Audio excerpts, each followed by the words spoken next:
buenas noches. Gracias por acompañarnos en este nuevo horario de Debate 22 a las 10 de la noche. Y hoy nos acompaña la antropóloga y feminista Marta Lamas. Vamos a hablar acerca de las luchas feministas en este país. Marta, buenas noches. Gracias por estar con nosotros.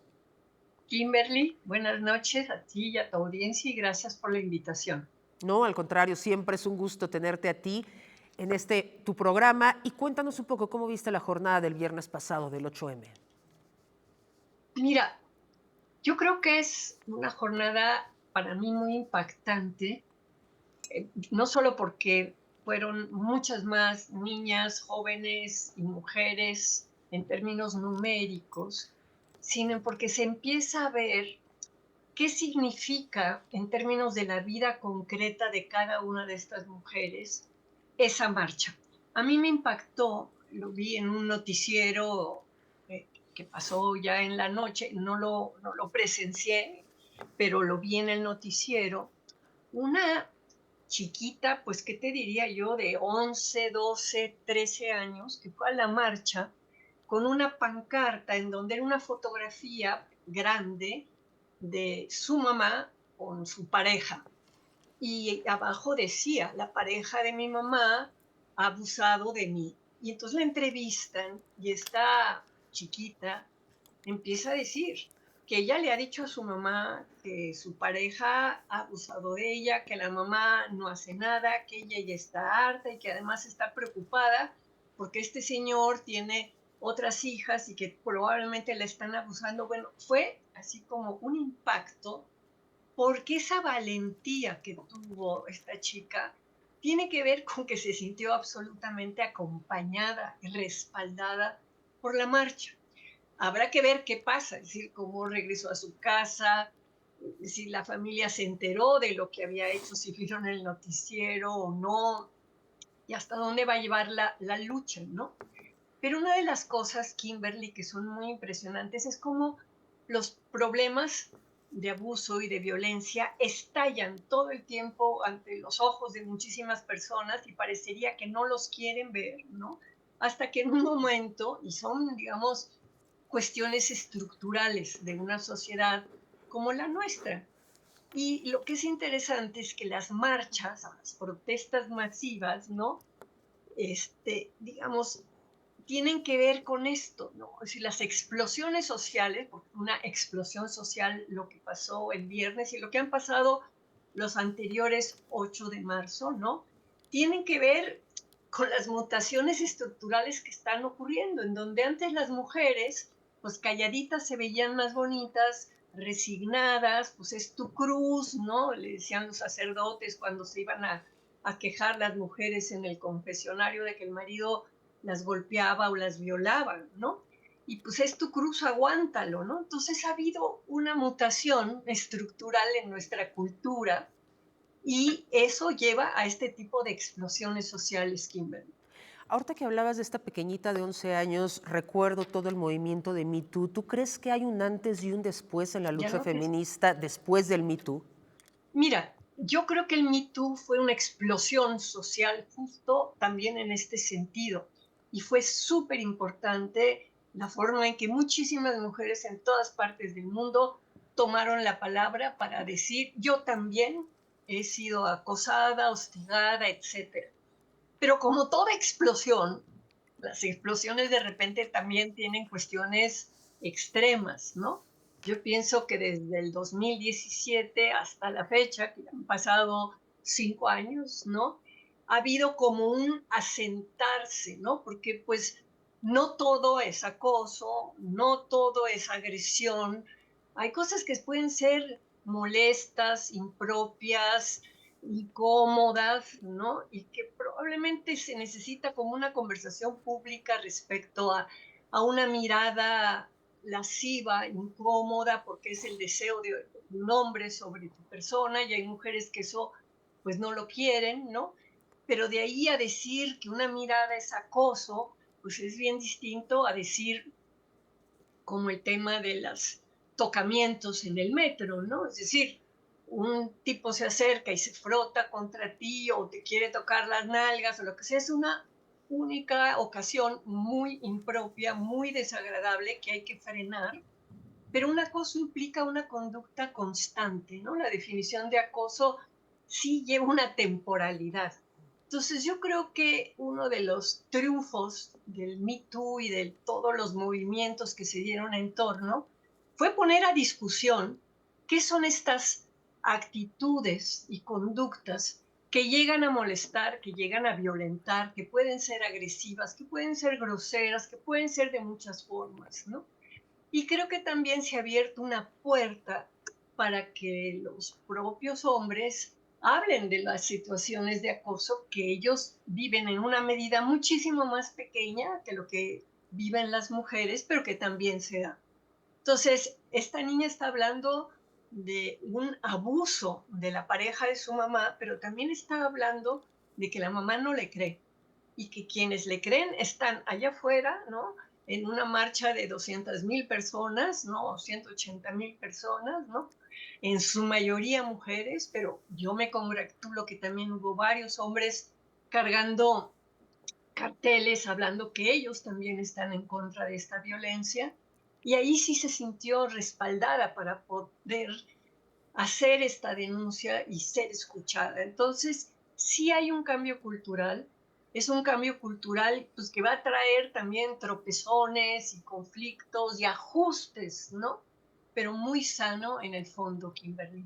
¿Cómo ves justamente a los hombres? ¿Tú crees que ha habido una toma de conciencia distinta de unos años para acá en el sentido de ahora sí me pueden denunciar, ahora sí me pueden exhibir públicamente y pueden acabar con mi vida y mi profesión? Sí, Ese es sí ha número habido uno. una pequeña, digamos, modificación en cuanto a que muchos hombres pues están ciscados, ¿no?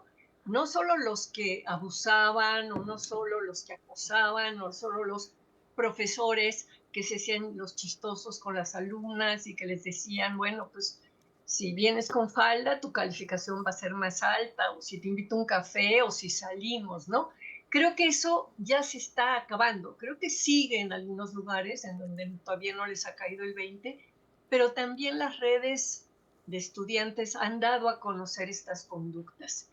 Lo que creo que también empieza a pasar es una reacción distinta de los hombres, que entre ellos, pues el pacto patriarcal, ¿no? Se protegían, todo, y que ahora empieza a haber una reacción de, pues ya bájale, mano, eso ya no se vale, eso no se puede. No hay mucha documentación de estos cambios, ¿no? Empieza a haber hombres que sí se atreven a salir a la calle como el viernes con un letrero de los hombres también estamos en contra de la violencia hacia las mujeres, pero siguen siendo una minoría. Y hay muchos que a lo mejor están en sus casas y que están temerosos de salir a una marcha de mujeres porque hubo momentos en otras marchas en donde a los hombres que querían participar, pues se los corría. Ahora ya se entendió y hay un espacio, ¿no? Para que marchen los hombres y ha habido grupos de feministas que han dejado que adentro de su grupo vayan también los hombres. El tema de la corresponsabilidad, ¿cómo lo ves desde la ¿Y quieres perspectiva que hable sobre el masculina? tema de la Sí, corresponsabilidad? sí. Claro. O sea, el tema de la corresponsabilidad es grandísimo, pero tiene que haber primero el tema de la conciencia y del conocimiento y de entender que de la mano de esta conciencia, de reconocer que hay una problemática, no se puede ir así inmediatamente al punitivismo. Ahora hay que expulsarlo, ahora hay que cortarle la cabeza, ahora hay que denunciar.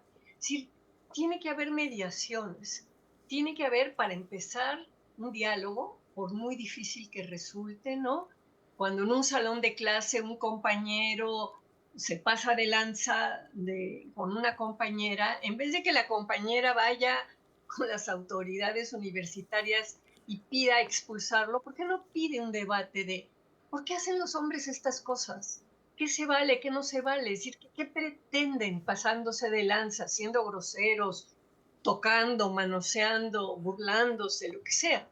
Entonces, creo que el tema de que hay unos pasos intermedios antes del castigo y que un paso intermedio muy importante es poder poder debatir qué significan estas conductas, como muchas veces los usos y costumbres de la masculinidad los hacen en automático y que hay que ponerles un espejo y decirles, oye, mírate y esto no se vale, y darle la posibilidad de rectificar. O sea, creo que los seres humanos, todos, hombres, mujeres y personas con identidades disidentes, nos equivocamos y que una cosa mínima es la posibilidad de rectificar. Pero si en vez de darle la posibilidad de rectificar, pues lo mandas al cadalso, ¿no? O lo exhibes, o lo cancelas, todas las formas, digamos, de castigo y de punitivismo a las que se está recurriendo, pues eso a la larga no va a permitir otro tipo de relaciones, ¿no? Creo que los varones han sido socializados con este machismo y hay que hacerlos conscientes de que es algo cultural que tiene impactos negativos y hay que volverlos a reeducar. Pero si en vez de reeducación lo que se propone es castigo o penas más altas, que lo expulsen, etcétera, pues no vamos a ir muy lejos. Entonces el tema principal sería la educación para ambos géneros. El tema principal es la toma de conciencia y el debate, y eso es parte de la educación. Es decir, para tomar conciencia a veces se necesita una narrativa pedagógica, una intervención pedagógica, ¿no? Que haga ver a las dos partes, ¿no? A la parte ofendida, a la parte que ha sido victimada, que ha sido abusada o que ha sido agredida, y a la parte que agrede, que abusa, ¿no? De que las cosas se tienen que resolver de otra manera, ¿no? Y eso sí, son intervenciones pedagógicas, ¿no? Que necesitan un espacio de debate. Es decir, es como muy difícil hacer una intervención pedagógica así como en el momento de espérate, que no sé qué, no sé cuánto, ¿no? Sino decir, a ver, sentémonos, revisemos qué es lo que pasó y tratemos de entender por qué pasó. Vamos a hacer una pausa, no le cambie, está en Debate 22, ya volvemos.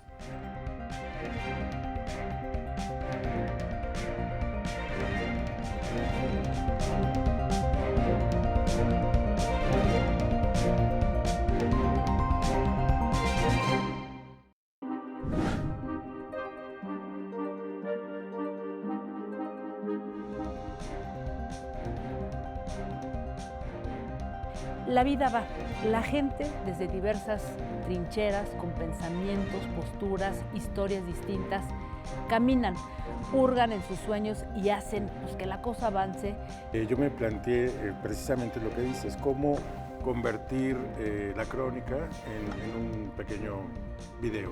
Los videos que hicimos no tienen más de 5 o 6 minutos y había que contar una historia que tuviera un arco narrativo importante, pero también que conectara con los sentimientos y las emociones de las personas, pero que al mismo tiempo otorgar información y fuera al mismo tiempo como un pedazo de la realidad nacional. Exacto.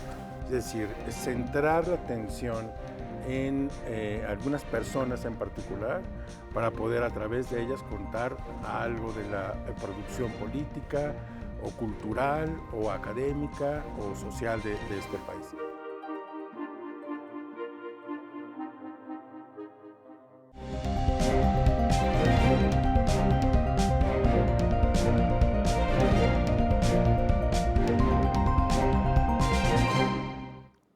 Estamos de regreso con la antropóloga y feminista Marta Lamas. Marta, ¿cómo ves la situación a nivel mundial? Mientras el presidente de Argentina, Javier Milei, dice que va a echar para atrás todo lo que se ha conquistado con relación al aborto, Francia lo eleva a un derecho constitucional. Fíjate, Kimberly, que es muy interesante porque, digamos, lo que muestra lo de Milei es que los derechos que se han ganado y que han cambiado las leyes, ¿no? Pues llega otro tipo de gobierno con otro signo político y se puede echar para atrás, ¿no? Que es el caso de Milei, puede con un decreto o si convence a los legisladores. Y Francia, que sabía que eso podía pasar si ganaba la derecha, si ganaba Le Pen en Francia, decidió ponerlo adentro de la Constitución, porque ya poner adentro de la Constitución un derecho hace muy difícil que una legislatura de repente lo cambie. De todas maneras, la lección de Milei nos debería de poner las orejas muy atentas y los ojos a lo que puede pasar en México si ganan los partidos que han sido tradicionalmente antiderechos, como es el PAN, ¿no? Es decir, ahora en este sexenio, en 12 estados de la República, se avanzó en la legalización del aborto, ¿no? Y bueno, yo en ese sentido sí estoy preocupada de lo que puede pasar si llega el PAN a gobernar, y creo que el ejemplo de Francia justamente lo que tiene, ay, esto está sonando, justamente lo que tiene es mostrar la voluntad de un gobierno de blindar un derecho que es el derecho a la libertad y a la autonomía de las mujeres, ¿no? El derecho, cuando ponen en la Torre Eiffel, ¿no? Una cosa de tu cuerpo, tu decisión, que es el lema de las feministas, ¿no? Es mi cuerpo y yo decido si quiero o no quiero proseguir un proceso de gestación. Entonces, yo creo que es muy interesante que hayas contrapuesto Milei y Francia, sin olvidar que estamos en un momento electoral y que también hay que pensar muy bien por quién vamos a votar. O el Obvio ret... que yo voy a... Perdón, te ¿Qué? interrumpí, discúlpame. No, digo que obvio que yo voy a votar por Clara Brugada para la Ciudad de México y por Claudia Sheinbaum para todo el país, ¿no? Para la presidencia.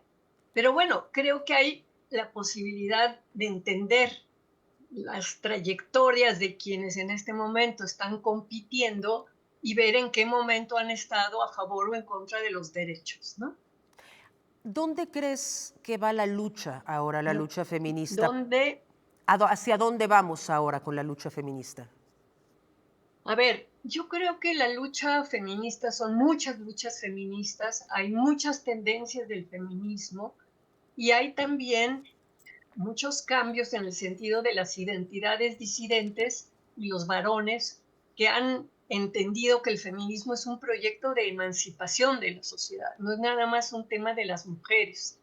No todas las feministas coinciden con mi mirada, ¿no? Yo hablo, digamos, por una tendencia que se llama feminismo crítico, que se posiciona en la izquierda, que habla de que el feminismo es anticapitalista, antipatriarcal y antirracista también, ¿no? Y yo creo que ese es el feminismo que en América Latina está creciendo, ¿no? En nuestro país es el que ha crecido, es el que estuvo básicamente en la marcha del viernes pasado, y yo creo que hay esta posibilidad del contagio y de la discusión pública que es tan importante. Lo que hace el feminismo son muchas provocaciones, ¿no? Y las provocaciones ayudan a la gente a pensar. Y yo creo que en ese sentido, el que una oleada de jóvenes, muy jovencitas, ¿no? Púberes, adolescentes, estén en este momento asumiéndose como feministas, pues está cambiando mucho el tipo de cosas que se discutían y se planteaban antes en el feminismo, pues de las de mi generación, de la segunda ola, que ahora somos de la tercera edad. Marta, otro tema que es bien importante, la brecha salarial, el techo de cristal. ¿Cómo estamos en México? Mira, más que techo de cristal, lo que hay es un suelo pegajoso, ¿no? En donde es muy difícil que las mujeres, aunque tengan un buen desempeño en el trabajo, ¿no? Puedan escalar a otras posiciones, aunque las inviten, ya por eso no se habla tanto de techo de cristal. Antes era un obstáculo invisible, era el techo de cristal, y ahora se habla de suelo pegajoso, porque justamente las labores de cuidado son las labores que hacen que las mujeres digan, híjole, yo no puedo ser la directora de mercadotecnia que tiene que estar viajando con un horario amplísimo, ¿verdad? Pues porque tengo a mis chiquitos y ya con quién los dejo. Y en ese sentido es muy interesante que tanto Clara Brugada como Claudia Sheinbaum en sus propuestas ahora electorales han puesto en primer lugar el sistema de cuidados, ¿no? Cuando tengamos una sociedad en donde las tareas de cuidado de niños, de personas con una discapacidad y de personas mayores, adultos mayores, ¿no? Que ese sistema esté funcionando, la brecha salarial se va a ir acortando y casi podrá desaparecer. creo que es, digamos, un horizonte bastante optimista en caso de que ganen estas dos candidatas por las que yo personalmente apuesto, ¿no? Porque sí se están tomando muy en serio, más que hablar de un salario rosa, que eso no ayuda, hablar de un sistema nacional de cuidados. Y la integración, ¿no?, de las mujeres en el mercado laboral, que justamente sucede teniendo un sistema integral de cuidados. Totalmente. Cuéntanos un poco Sí. acerca de la feminización de la pobreza. Bueno, la feminización de la pobreza ha sido un problema en el sentido que los trabajos peor pagados, incluso los trabajos formales, ¿no? Pues se les dan a las mujeres, que tiene que ver mucho con el trabajo de las tareas llamadas domésticas, la casa y las de cuidado. Entonces, obviamente que con un sistema nacional de cuidados, ¿no? Habría la posibilidad de que las mujeres pudieran estudiar un poco más, ¿no? Capacitarse un poco más y acceder a otro nivel de trabajo más allá de estos trabajos que son los peor pagados. El tema de la violencia, los feminicidios, que sigue siendo uno de los temas más importantes y más Mira, yo del dolorosos. tema de la violencia hablo poco porque la violencia, se habla mucho de la violencia hacia las mujeres y creo que eso ha distorsionado y no ha permitido ver las otras violencias, ¿no? Hay una violencia brutal contra los hombres. Las estadísticas que hablan de cada 10 personas asesinadas en México, pues 9 son hombres y una es mujer. Entonces, y se habla de los feminicidios que son espantosos y que habría que resolverlos, pero ¿qué hacemos con los homicidios? ¿Qué hacemos con esos hombres que también mueren asesinados?